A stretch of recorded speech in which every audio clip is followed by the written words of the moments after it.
Have you ever stopped to think about just how powerful the media actually is? Like, how much do the things we watch, read, and listen to really get into our heads and shape our actions? It's a scary thought, right? This idea that messages from our screens are being, I don't know, pumped directly into our brains, controlling us without us even knowing it.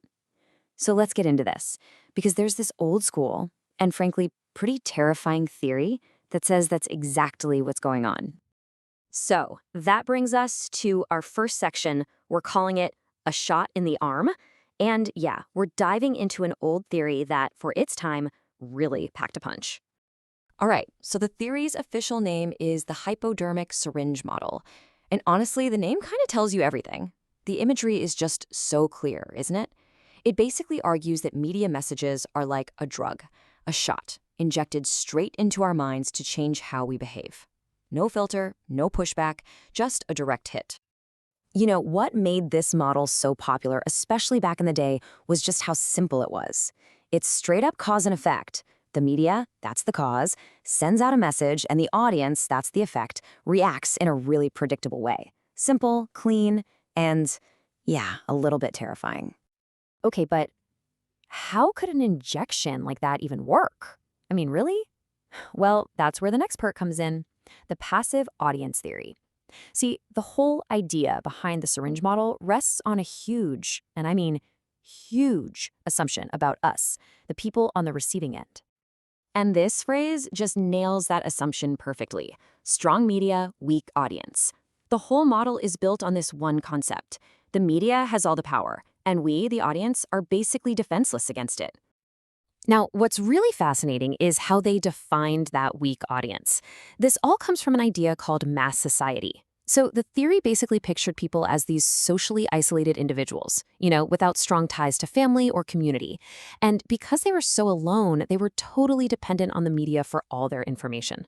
They were just like these uncritical sponges, soaking it all up without a second thought. And the process itself, they thought it was incredibly simple. You can see it here. Step 1, you've got your information source, say a government announcement. Then step 2, you've got a transmission source, like a newspaper that reports on it. And then, bam, the message is injected directly into that passive audience.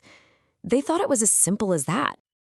Okay, so it's a powerful theory for sure, but any theory worth its salt needs proof, right? Which brings us to our next section, searching for the effect. Let's take a look at the so-called evidence that people were pointing to. And this is the big one, the Bobo doll experiment. You've probably seen clips of this. For decades, this was held up as the smoking gun, the ultimate proof that if kids watch violence on TV, they will, without a doubt, become violent themselves. It seemed to fit the hypodermic syringe model perfectly. But, and this is a really, really big but, when you actually look closer, that proof starts to crumble.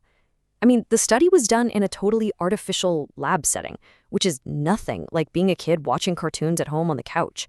And the violence itself, that was just subjectively judged by the adults running the show. So yeah, the so-called evidence was pretty shaky right from the get-go. So that brings us to the main event, poking holes in the needle. This is where we're going to see exactly why this whole idea of a media injection is pretty much considered a myth today.